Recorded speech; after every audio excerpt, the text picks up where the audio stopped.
pleasant good morning to you again today. I thank you so much for giving me the opportunity to share with you. I am sure that you enjoyed the past weekend when we celebrated the death and resurrection of our Lord and Savior Jesus Christ. We want to thank you so much as we share with you the fear of the future. I'm sure that you listened to that song, which tells us that we should not fear the future.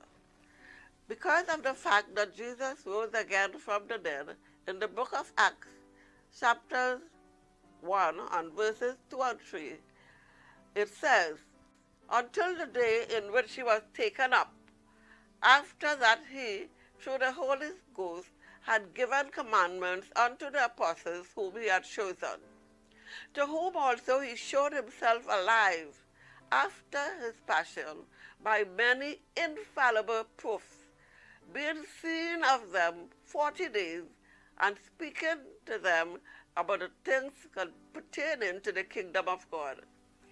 Everything hinges on the fact that Jesus rose again from the dead.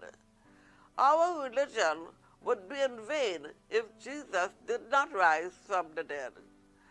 As believers in the Lord Jesus Christ, we should not fear the future because he holds the future.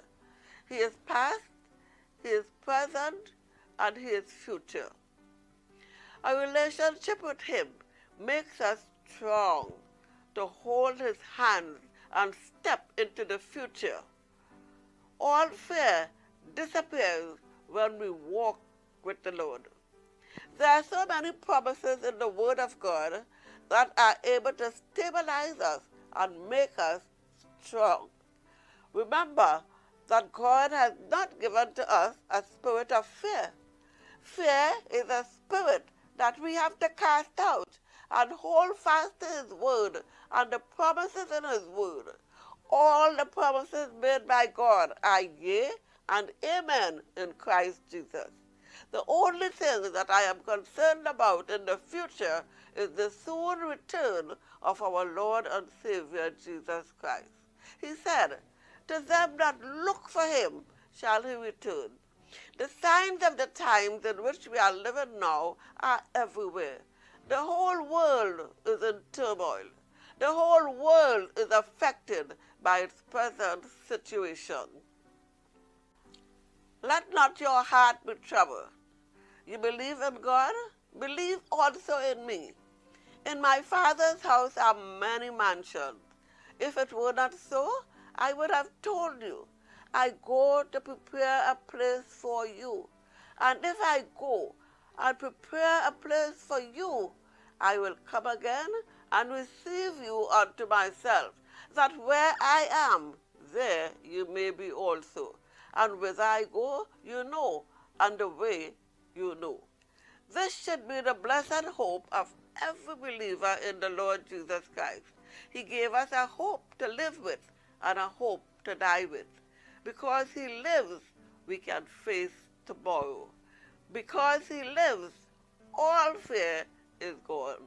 I pray that you will hold fast to the word and cast away all fear and walk in the future with him. Are you looking for him and his soon return? Many people say that since they were born, they were hearing that Jesus was coming soon. In Acts chapter 1 and verse 7, he said to his disciples, it is not for you to know the times or the seasons which the Father has put in his own power. How soon is soon? Just wait for the promise of the Father, admonishes Jesus, that it was not for them to know the times or the seasons which the Father has put in his own power. We are to wait and look with expectancy for his return, and it is soon.